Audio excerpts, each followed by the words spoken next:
Publicar un libro es un acto de valentía, y más si tiene el perfil científico como el del Chacuatol, porque el autor corre el riesgo de hacer el ridículo. El ridículo porque tal vez su hipótesis no sea sólidamente sustentada. El ridículo porque quizás el estilo no sea el mejor. Y el ridículo porque quizás comercialmente no logre ser una publicación exitosa. En 1971 ingreso al Colegio San Luis Beltrán de Chinandega. De esa época, el recuerdo más sólido que tengo es mi primera clase de catecismo con el fraile dominico Vicente Peña, quien primero nos enseñó a hacer la señal de la cruz y después a persignarnos. 3 meses después, un 30 de mayo, doy mi primera comunión. Por razones familiares, viajo a los Estados Unidos en agosto de ese mismo año. Muchas cosas me impresionaron de ese viaje, pero entre todas las maravillas que vi, la que más me impresionó fue la del Museo Field de Historia Natural de Chicago. En ese museo veo por primera vez los vestigios de seres extraordinarios que tenían millones de años de antigüedad. Por primera vez alguien me explica lo que es conocido como el Big Bang. Por primera vez escucho la palabra evolución. Las historias que escuché en el Museo Field eran muy diferentes a las que había aprendido durante mis clases de catecismo. Sin embargo, por alguna razón que me es desconocida, no surge en mí la necesidad de negar lo uno, así como tampoco surge en mí la necesidad de rechazar lo otro. No sé cómo, pero para mí ambas historias tenían que ser verdaderas. En tercer grado empiezo a leer por mi propia cuenta. Lo primero que leí fue a Julio Verne. Los grabados al inicio de cada capítulo me intrigaron lo suficiente como para curiosear los textos. Después leí la primera historieta que se vendió en librería funcional, la librería de mis padres, que por casualidad resultó ser la historia de Quetzalcóatl, en forma de un paquín. Fascinado por la historia de la serpiente emplumada, decidí leer el Popol Vuh. Fue así que, gracias a la vuelta al mundo en 80 días, a la leyenda de Quetzalcóatl y al Popol Vuh, que descubrí de la existencia de otros credos religiosos diferente al credo católico. En cuarto grado empiezo a leer Paquines. No sé cómo sea ahora, pero en los años 70 era muy común encontrar en los servicios higiénicos de las casas todo tipo de penecas para distraerse mientras uno hacía uso del trono de porcelana. En sexto grado o primer año de secundaria, leí un paquín de fantomas que tuvo insospechadas consecuencias en mí. En esta historieta, el profesor Semo, mentor y cómplice de Fantomas, inventa una máquina del tiempo y Fantomas viaja al futuro con la intención de satisfacer su curiosidad y ser así testigo del final de los tiempos. Lo que Fantomas descubre es que efectivamente el universo se estaba expandiendo, que las galaxias se estaban alejando unas de otras. Poco a poco, la cantidad de estrellas en la bóveda celeste fueron disminuyendo hasta que, finalmente, el firmamento quedó totalmente a oscuras, sin una sola estrella. Además de lo anterior, el espacio era hostilmente gélido. Todavía me parece mentira haber encontrado una información de tal complejidad en un paquín. En ese momento me volví aficionado de la cosmología y de la astrofísica, y empecé a leer todas las revistas científicas y pseudocientíficas que se vendían en librería funcional. Entre 1977 y 1979 fui testigo de dramáticos eventos de violencia que estuvieron marcados por la represión de Somoza. En esos días, En una de las aulas de clase de mi colegio San Luis, escuché por primera vez el término la dictadura del proletariado. Y más que una apología, se trataba de una advertencia que nos hiciera el doctor Alfonso Romero, nuestro profesor de ciencias naturales. Pero yo no estaba en capacidad de entender dicho concepto, mucho menos de poder ponderar sus consecuencias. En 1979 triunfó la revolución. Todos estos eventos fueron significativamente influyentes en mi cosmovisión. Ya en secundaria teníamos una clase que se llamaba biblioteca. Teníamos que ir a la biblioteca del colegio al menos 2 veces por semana y teníamos que leer algo, cualquier cosa. Era una suerte de cátedra libre. La cosa es que hoy leíamos y al día siguiente teníamos que presentar un texto de una página en donde teníamos que describir la lectura del día anterior. Así entré en contacto con el marxismo-leninismo. El materialismo histórico es sumamente atractivo para los jóvenes católicos ya que supone un desenlace a favor de los pobres. Pronto en los pasillos tuvieron lugar debates muy fuertes entre algunos de nuestros amigos. El debate resultó tan ardiente que muchas amistades se perdieron de esa manera. Para mí era inconcebible que jóvenes que habíamos crecido juntos en un ambiente de fraternidad de pronto estuviéramos enemistados. Al preguntarle a uno de mis amigos sobre lo que estaba ocurriendo, él me contestó con una sola frase: se llama lucha de clases. Nuevamente no pude ponderar las consecuencias que este concepto implica. A diferencia del materialismo histórico, el materialismo dialéctico no me convenció para nada. El debate que propone el materialismo dialéctico me parece estéril, intrascendente y poco práctico. Me bachilleré en diciembre de 1982 porque Dios es grande. Sucede que entre 1978 y 1979, de pura carambola, mi vida corrió peligro en unas cuantas ocasiones como resultado de las circunstancias históricas que vivía en Nicaragua. Después solicité una beca y gracias a mi historial académico me la otorgaron, y fue así que en 1983 viajé a la Rusia soviética. En 1984 empecé a estudiar ingeniería química en la Facultad de Química y Tecnología de la Academia Forestal de Leningrado, hoy San Petersburgo. En el primer año entré en contacto con el mundo cuántico y sus implicaciones en las reacciones químicas. Por tratarse de química, las partículas subatómicas de nuestro interés eran los electrones, y en el transcurso de unas cuantas conferencias pasamos del modelo atómico de Rutherford al modelo atómico de Heisenberg-Schrödinger.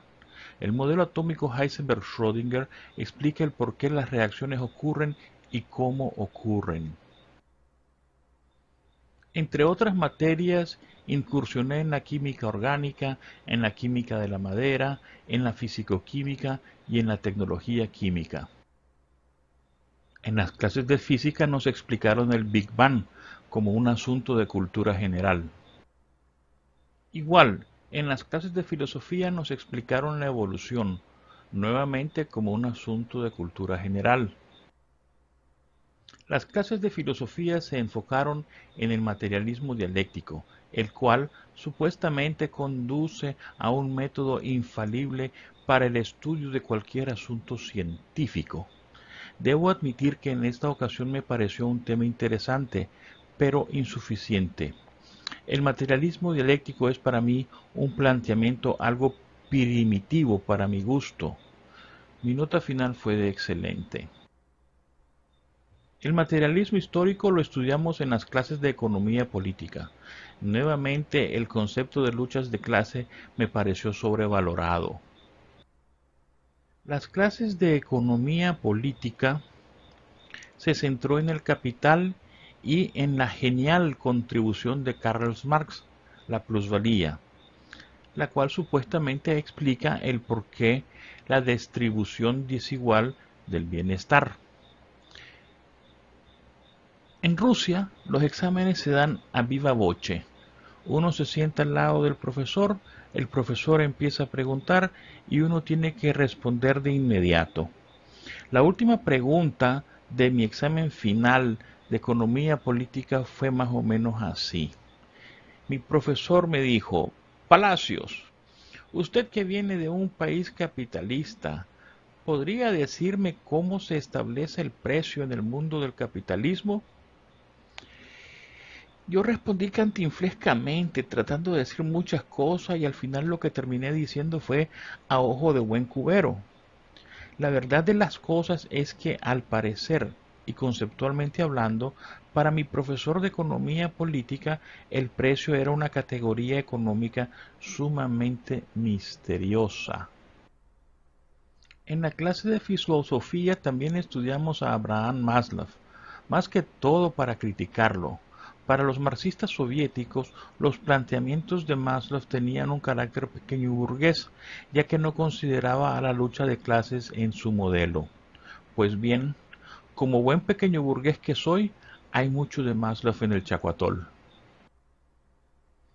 A pesar de tener notas bastante decentes, debo admitir que no fui un estudiante muy aplicado que digamos, ya que me dediqué a vivir la experiencia universitaria como Dios manda.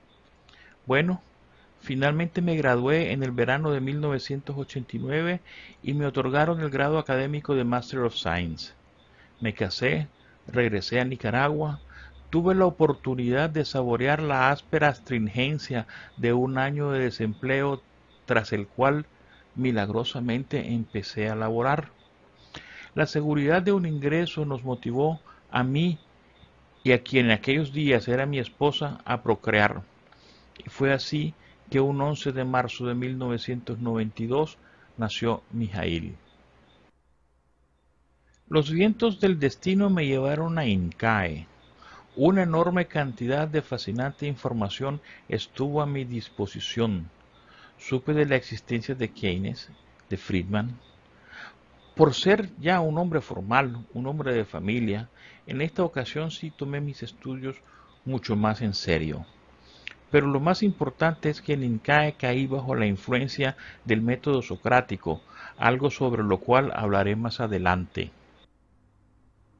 Me gradué con distinción y me otorgaron el grado académico de Máster en Administración de Empresas. A pesar de habernos divorciado, tratamos de educar a Mijail de la mejor manera posible y, con la ayuda de mi mamá, le inculcamos valores católicos. Estudió y se bachilleró en un colegio católico. Ingresó a una universidad católica y ahí fue donde algunas cosas relacionadas con su formación se complicaron.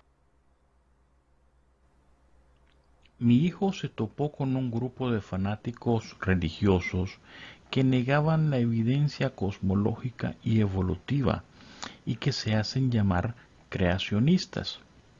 Mijail vino a mí algo molesto, reclamándome, pidiéndome explicaciones y al mismo tiempo buscando respuestas.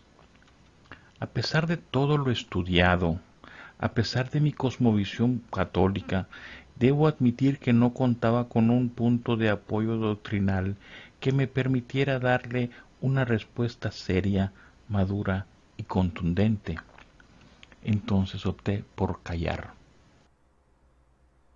Pero este punto de apoyo doctrinal lo encontré unos 5 años después, en el 2015, durante el bautizo de mi sobrino John Alexander, el cual tuvo lugar en la Catedral del Sagrado Corazón, en Houston. Sucede que la ceremonia se retrasó y nos hicieron esperar en el vestíbulo, en donde había un biombo, del cual pendían una enorme cantidad de folletos. Yo empecé a recorrer el biombo leyendo los títulos de los folletos. No esperaba encontrar nada que me llamara la atención, nada que me interesara, pero me equivoqué, porque encontré este folleto. Después de hojearlo, me llevé una enorme sorpresa en el párrafo número 3, que dice así: Los católicos tienen la libertad de creer que la creación tomó unos pocos días o un período mucho más largo, según como vean la evidencia y sujeto a cualquier juicio futuro de la Iglesia. Encíclica Humani Generis de Pío XII de 1950, párrafo 36-37. No tienen por qué ser hostiles a la cosmología moderna.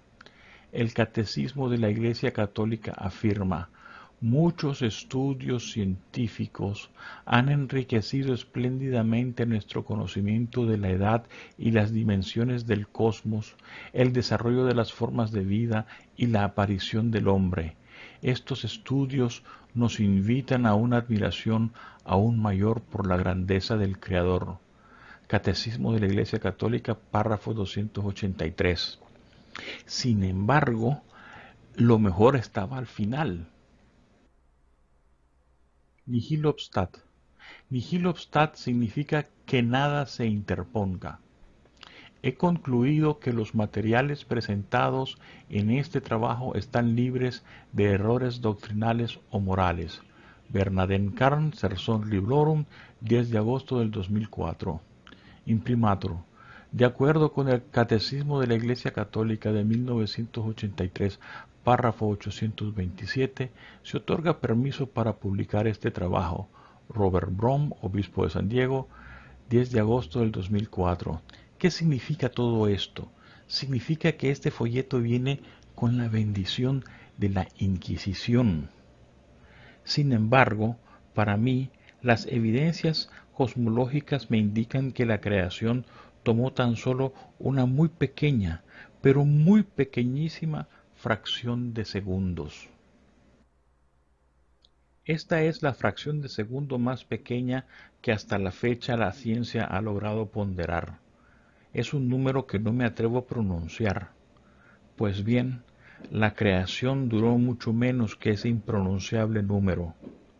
Los cálculos de los físicos teóricos como Stephen Hawking son contundentes, y existe un consenso en la comunidad científica de que antes del Big Bang no existía nada, ni espacio, ni tiempo, ni materia.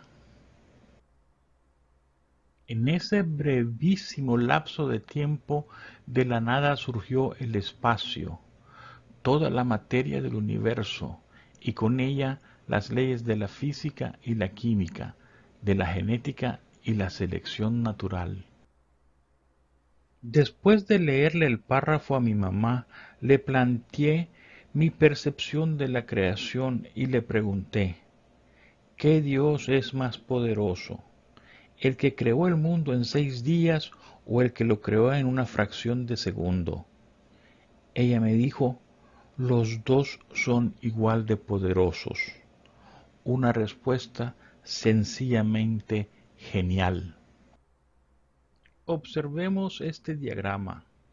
Alguien toma una piedra y la deja caer desde el carajo del barco. Según la relatividad de Galileo, las leyes de la física son las mismas, independientemente del sistema inercial. Es por eso que, sin importar si el barco está anclado o navegando, la piedra siempre caerá al pie del mástil. No sé si el Papa Pío XII leyó a Einstein, y si lo hizo, no sé si lo comprendió, pero la solución que le dio al problema Génesis-cosmología es idéntica a la solución de Einstein a la paradoja del tren. Este es un tren que se mueve de izquierda a derecha. Sobre el tren va un pasajero y afuera está otra persona. Justo en el instante en que ambas personas están frente la una a la otra, caen 2 rayos. El pasajero que está dentro del tren ve que cae primero el de adelante y después el de atrás. El pasajero que está fuera del tren ve que los dos caen al mismo tiempo. Entonces Einstein se pregunta: ¿cuál de los dos tiene la razón? La respuesta que dio Einstein es la siguiente: los dos tienen la razón. porque los dos viven en realidades diferentes, los dos viven en sistemas inerciales diferentes, y por esa razón los dos tienen la razón. Sigamos usando el tren de Einstein para realizar el siguiente ejercicio. En este primer caso, el tren es la pusilánime ignorancia de los fundamentalistas religiosos que toman el Génesis de manera literal y desconocen las evidencias cosmológicas y paleontológicas. En este segundo caso, el tren es la petulante egolatría materialistas de aquellos que creen saber mucho, aunque no entiendan ni juco de lo que creen saber. En el tercer caso, el señor que está fuera del tren es el Papa Pío XII, que nos dice que el contenido es el mismo, aunque la forma en que está escrita la historia difiera. Según Einstein, los tres tienen la razón. Pero, a pesar de la relatividad de Einstein, de la incertidumbre de Heisenberg, de las realidades virtuales de Feynman, ustedes y yo vivimos en un mundo que se rige por la relatividad de Galileo. Es decir, que, para poner a la población en la perspectiva del Papa Pío XII, hay que educar a la gente para que se bajen del tren de la ignorancia, pero también hay que enseñarles nuestras limitaciones para que a la vez se puedan bajar del tren de la egolatría de los que creen saberlo todo. Bueno, así fue como nació el Chacuatol, para evitar que mi hijo se suba al vagón de la ignorancia y para ayudarle a bajarse del vagón de la egolatría mundana. Pude escribir el Chacuatol gracias al método socrático. Según el método socrático, el propósito de la filosofía, de la ciencia, no es la búsqueda de la verdad per se, sino más bien la búsqueda del conocimiento. El método socrático parte de que nuestro conocimiento es limitado, es decir, que nadie es dueño de la verdad. Pero es casualmente nuestra ignorancia la que permite que la adquisición y acumulación de conocimientos tienda al infinito. Es un método de preguntas con múltiples respuestas en donde cada respuesta tiene su cuota de verdad. Al final, cada quien las valora de manera individual y toma como verdadera aquella que está en concordancia con lo que dicta el sentido común. En cambio, el materialismo dialéctico y su vástago, el materialismo histórico, parten de un conflicto metafísico insustancial que es producto de las inconsistencias de la dialéctica medieval y de la ignorancia de la época. Es por eso que el primer capítulo del Chacuatol se titula El materialismo dialéctico, una quimera metafísica. Decidí no perder el tiempo con el caso del materialismo histórico y en vez de triturarlo, simplemente procedí a plantear una hipótesis alterna. ¿Por qué plantear una hipótesis y no una tesis como lo hiciera Marx? Por humildad. Porque estamos conscientes de nuestras limitaciones cognitivas y metodológicas. Al proponer nuestras ideas y conceptos en forma de hipótesis, abrimos las puertas al debate, lo cual, según el método socrático, le da la libertad a cada persona de aceptar o rechazar nuestras ideas y conceptos. Ahora a lo nuestro. Según el materialismo histórico, todas las relaciones humanas son una función de la actividad productiva del hombre. Esta es una visión del mundo extremadamente limitada. Es una visión del mundo muy primitiva, basada en los paradigmas de la dialéctica medieval. Nuestra hipótesis: todas las relaciones y actividades humanas, incluyendo la producción, son una función de la selección natural. Recordemos que la selección natural es un sistema abierto, en donde los factores que inciden en ella tienden al infinito.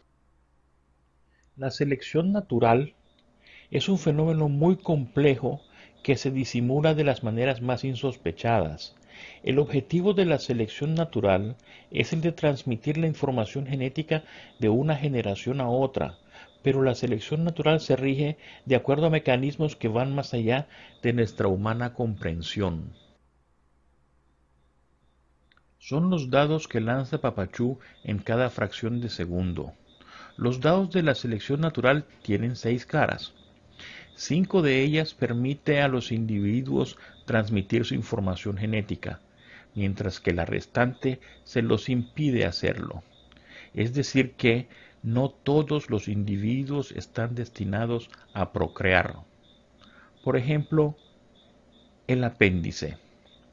Hasta donde es de mi conocimiento, el apéndice no tiene una función fisiológica. Ahora bien, un 5% de la población padecerá de apendicitis. El 50% de estos la padecerá antes de los 18 años. Eso quiere decir que hasta hace unos 100 años, el 2.5% de la población de Homo sapiens no lograba transmitir su código genético porque morían de apendicitis antes de poder procrear. Yo sufrí de apendicitis a los 18 años.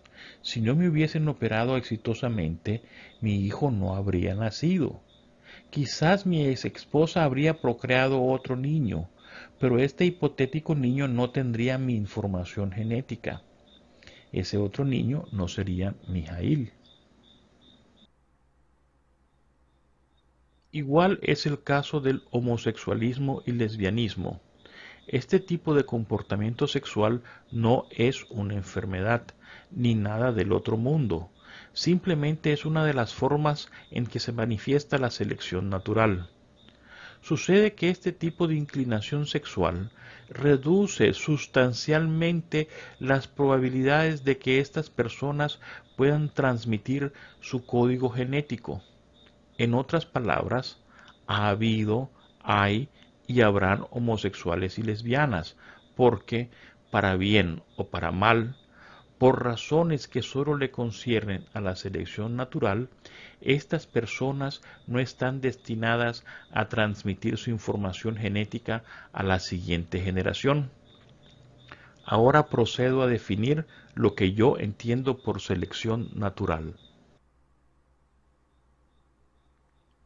Selección natural es la capacidad de los individuos de identificar entre sí todo aquello que va a contribuir con la preservación de la especie, iniciando con la capacidad de reproducirse y con la capacidad de alimentarse ellos mismos y a su descendencia.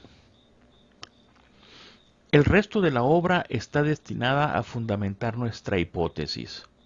Ahora voy a plantear el problema que nos proponemos resolver en el Chacuatol. Para ello recurriremos a Sir Isaac Newton. Primero vamos a establecer un modelo conceptual, después lo vamos a derivar, es decir, vamos a descomponerlo tal y como Newton descompuso la luz blanca. Finalmente, lo vamos a integrar, tal y como Newton lo hiciera con su disco de colores que al girar se tornó de color blanco. Esta hoja de papel es un modelo del Homo sapiens, es un modelo basado en la relatividad de Galileo y en la mecánica de Newton. Es un mundo absoluto, no hay términos medio, es bueno o malo, verdadero o falso, blanco o negro. El universo es finito, antropocéntrico. Pero Newton, entre otras cosas, nos dejó el concepto de derivada, que no es más que la descomposición de un fenómeno en pequeñas porciones, las cuales pueden ser estudiadas de manera independiente, pero que, al juntarlas, nos permiten comprender la naturaleza del fenómeno estudiado. El problema con las matemáticas es que la gente se obsesiona con las fórmulas y los procedimientos y pierden de vista el concepto. Decíamos que esta hoja de papel representa al Homo sapiens. Pues bien, en este momento le vamos a sacar la derivada.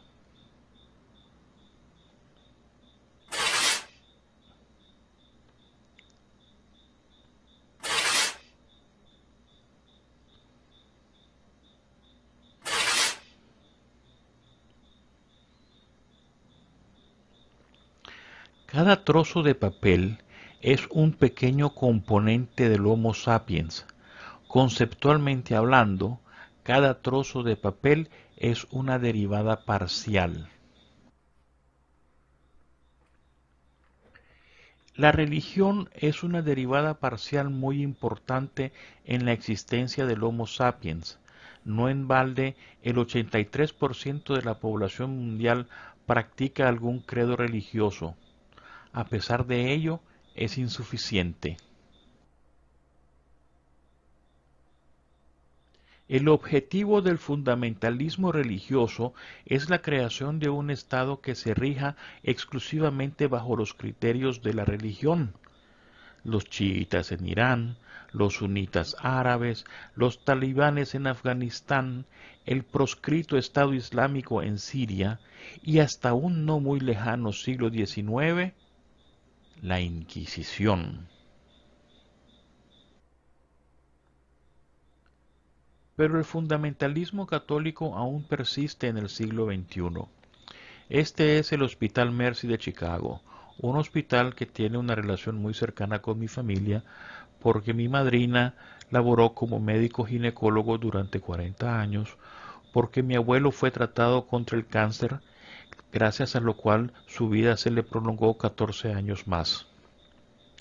El Hospital Mercy de Chicago fue fundado y regentado por la Congregación de las Hermanas de la Misericordia, y en el año 2016 fue sometido a un juicio por no atender a una mujer que tuvo complicaciones porque se le desprendió el dispositivo intrauterino.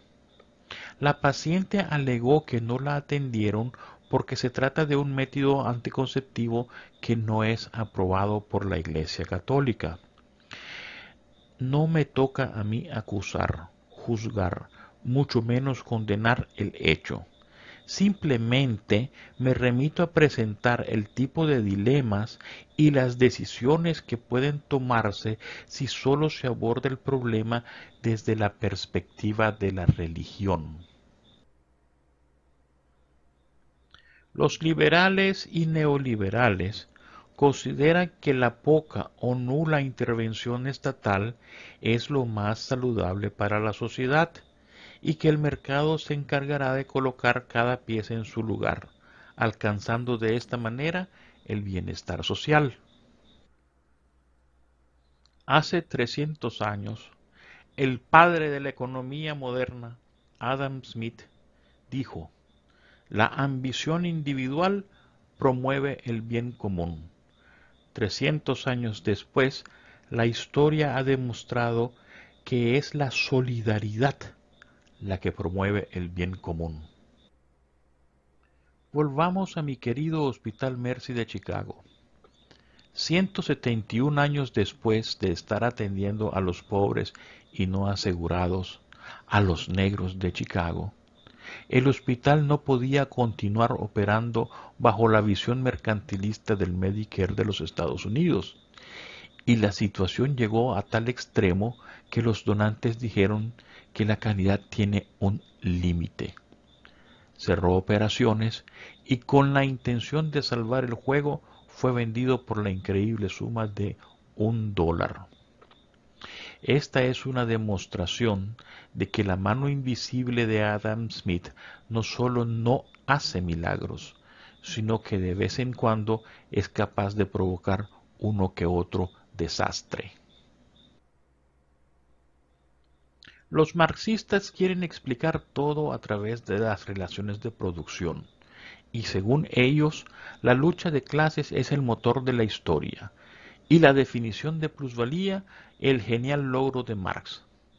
Es el mismo caso de Adam Smith, solo que a mi parecer aún mucho menos coherente que el primero.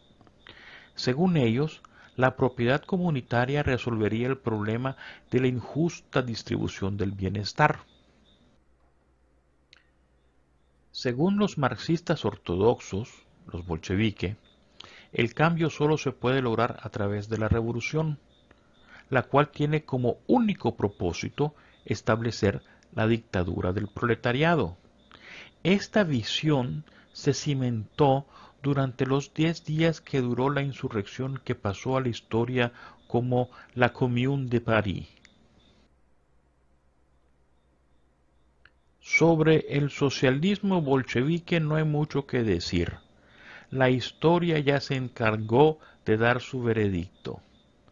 Pero si lo uno y lo otro no funciona, ¿cuál es la solución? ¿Qué rumbo debemos tomar? Bueno, la historia ha demostrado que no es el estrés social ni los conflictos los que producen los mejores resultados, sino que la cooperación. Sin embargo, no todo tipo de cooperación promueve el bien común. Es más, los modelos de desarrollo neoliberales han dejado mucho que desear y están muy lejos de que algún día sean exitosos. ¿Por qué? Porque un tratado de libre comercio, a pesar de ser un componente necesario, es insuficiente y sus resultados son muy pobres en comparación con los resultados que la integración socialdemócrata ha logrado obtener en la Unión Europea. El éxito de la integración de la Unión Europea es que sigue el patrón de lo que se conoce como el efecto Pigmalión, en donde los países más desarrollados incentivan y promueven el desarrollo de los menos desarrollados al condicionar su inclusión al cumplimiento de cierto tipo de metas socioeconómicas. Ahora le toca el turno a Maslow. Las pretensiones de Maslow son más modestas que las del fundamentalismo religioso, que las de Adam Smith y las de Carlos Marx, pero al final resultan ser las más prometedoras, ya que, sin ser ese su propósito, y quizás hasta sin darse cuenta, Maslow incluye tácitamente a todas las variables antes mencionadas. Sin embargo, tiene una gran debilidad. No le da a la selección natural el peso específico que por derecho le corresponde. Ahora vamos a integrar todas las derivadas parciales que de alguna manera describen al Homo sapiens. La integración es la operación inversa a la derivación y conceptualmente hablando no es más que la suma de todas las derivadas parciales. Pero la relatividad de Galileo y la mecánica de Newton son una especie de camisa de fuerza que impide que los componentes se integren y es por eso que cada componente resulta ser una especie de isla. Para solucionar este problema nos veremos en la necesidad de hacer un chacuatol, muy similar al disco de Sir Isaac Newton. Para ello colocaremos todas nuestras derivadas parciales dentro de este aparato, al cual por conveniencia llamaremos licuadora de ensayo. Para poder unir cada isla y convertirlas a todas en una sola entidad, deberemos agregar unos cuantos medios que permitan crear los vínculos hasta ahora ausentes. Es por eso que recurriremos a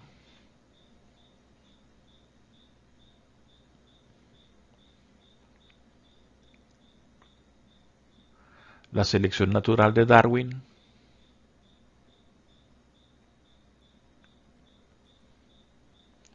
el relativismo de Einstein, la incertidumbre de Heisenberg, la virtualidad de Feynman. Y para que todo entre en movimiento recurrimos al Big Bang de Lemaitre.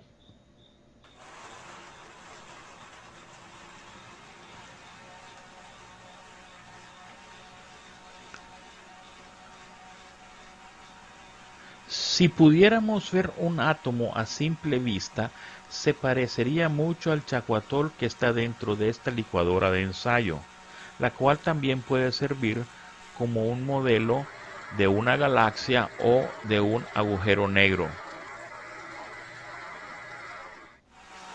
Pero en nuestro caso es el integral que resuelve las derivadas del modelo del Homo sapiens.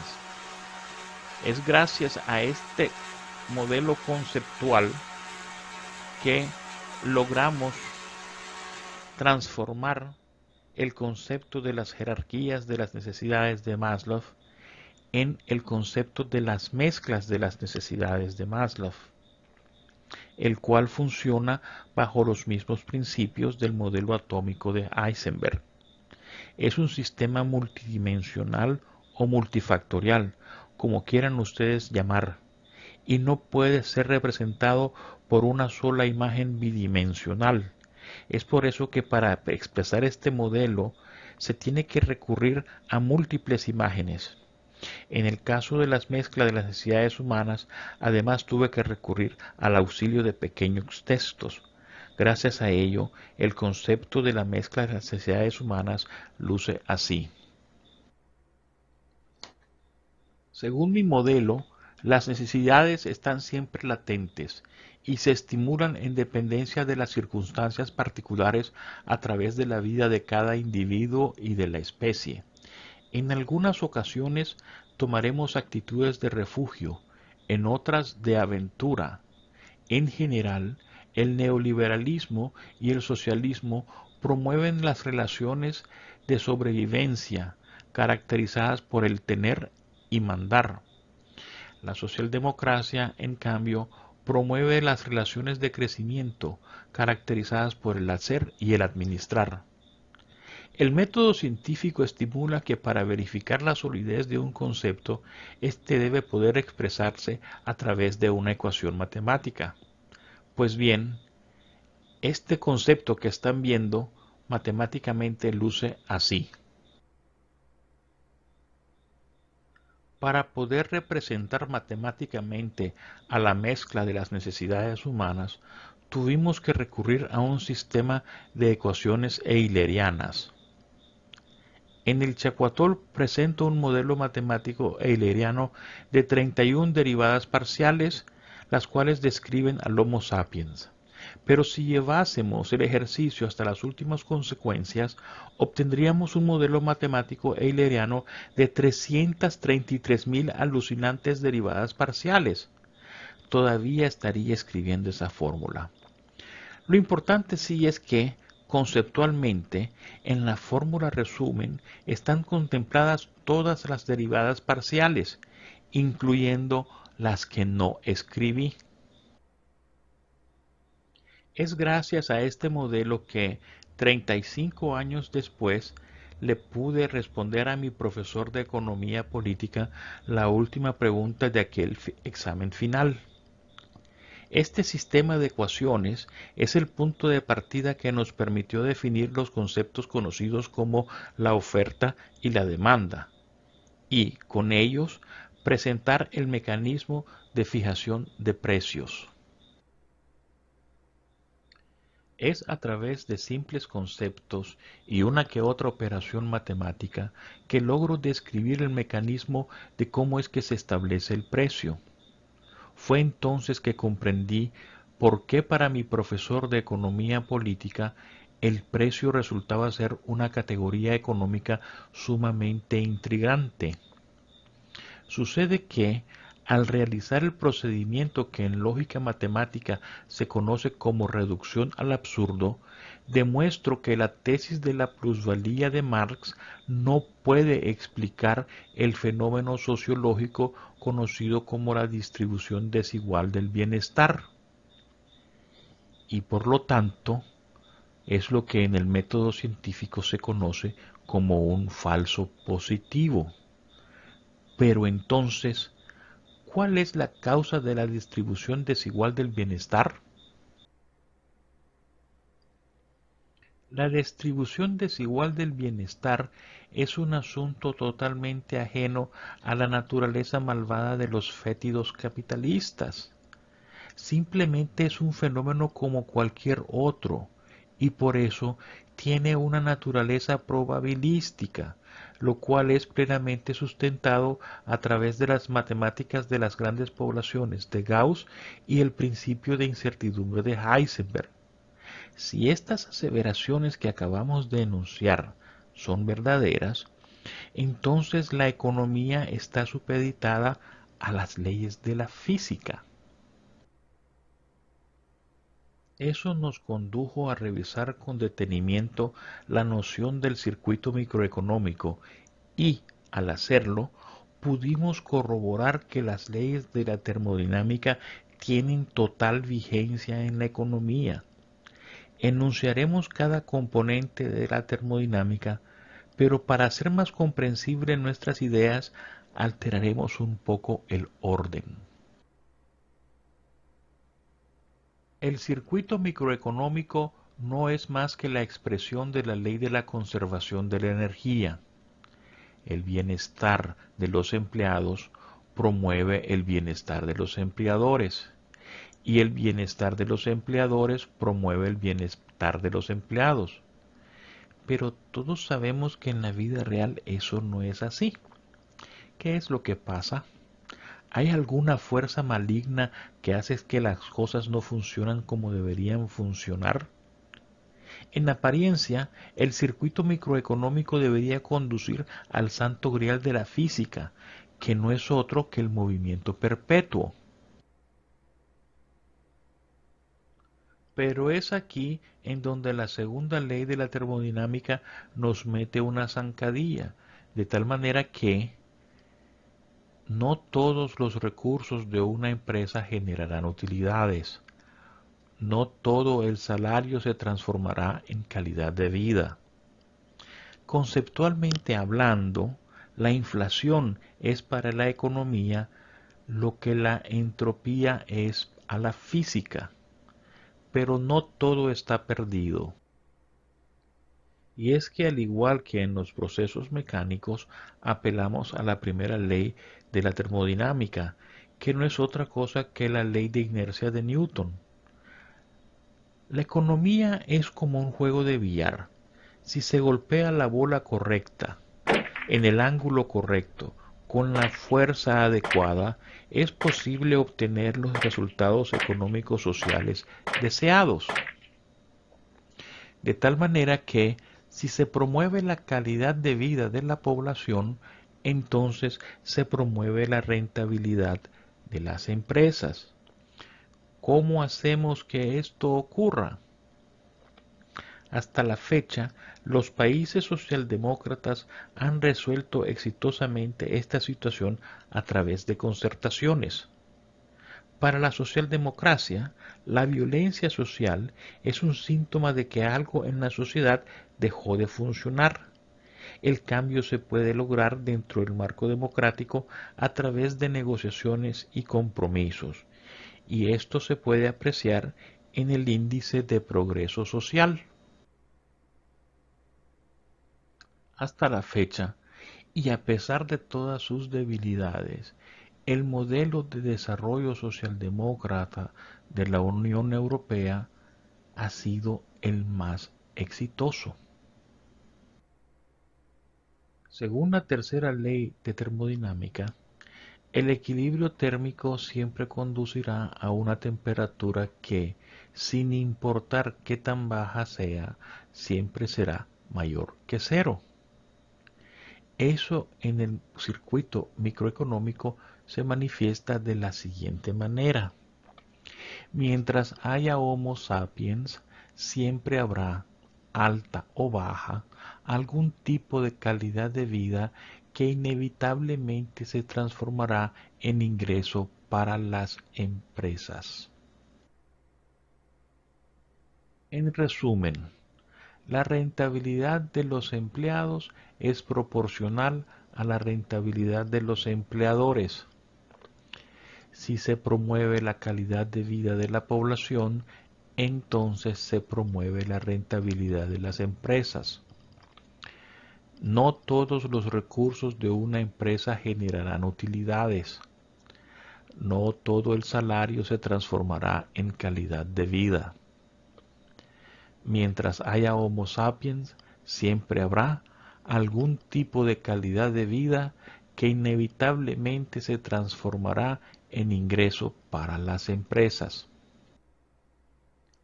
Antes de concluir, quiero compartir algunas reflexiones. La ignorancia y el materialismo conducen a la esclavitud. La ignorancia y la religión conducen a la superstición. Los conocimientos y el materialismo conducen a la egolatría. Los conocimientos y el credo conducen a la ilustración. Hace 700 años, el fraile franciscano Wilhelm von Ockham desarrolló lo que hoy en Harvard, Yale, MIT e INCAE llaman la teoría de toma de decisiones. Para valorar mi hipótesis, quieran o no, todos ustedes, a su manera, harán uso de la famosa navaja de Ockham. Algunos lo harán de manera inconsciente, intuitiva, otros lo harán como resultado de un ejercicio racional. La navaja de Ockham es lo que se conoce como el principio de las entidades simples y consta de 4 componentes. El primero, el ejercicio racional en vez de la especulación metafísica. El liberalismo, el materialismo dialéctico e histórico son eso, especulaciones metafísicas producto de la limitada cosmovisión que tenían sus autores. Segundo, siempre debe de optarse por una explicación en términos del menor número posible de causas, factores o variables. Para ello hay que formular tales preguntas que nos permitan identificar y ponderar los factores críticos que inciden en un problema o fenómeno. Tercero, tratar de explicar lo desconocido en términos de lo que nos es conocido. Esta es la demostración de que el conflicto planteado por el materialismo dialéctico es ficticio, ya que Freiherr Occam hace 700 años claramente estipuló que las explicaciones de los asuntos terrenales deben provenir del mundo terrenal. Cuarto, en iguales condiciones, la explicación más simple tiende a ser la mejor. Es también lo que se conoce como el principio de parsimonia o la ley del menor esfuerzo. Después de leer el Chacuatol y de acuerdo a las evidencias presentadas y apelando al sentido común, ustedes deberán decidir cuál de estas cosmovisiones le parece la menos complicada: el fundamentalismo religioso, el mercantilismo de Adam Smith, el Capital de Carlos Marx o el Chacuatol de Noé Palacios. Muchas gracias por la atención prestada.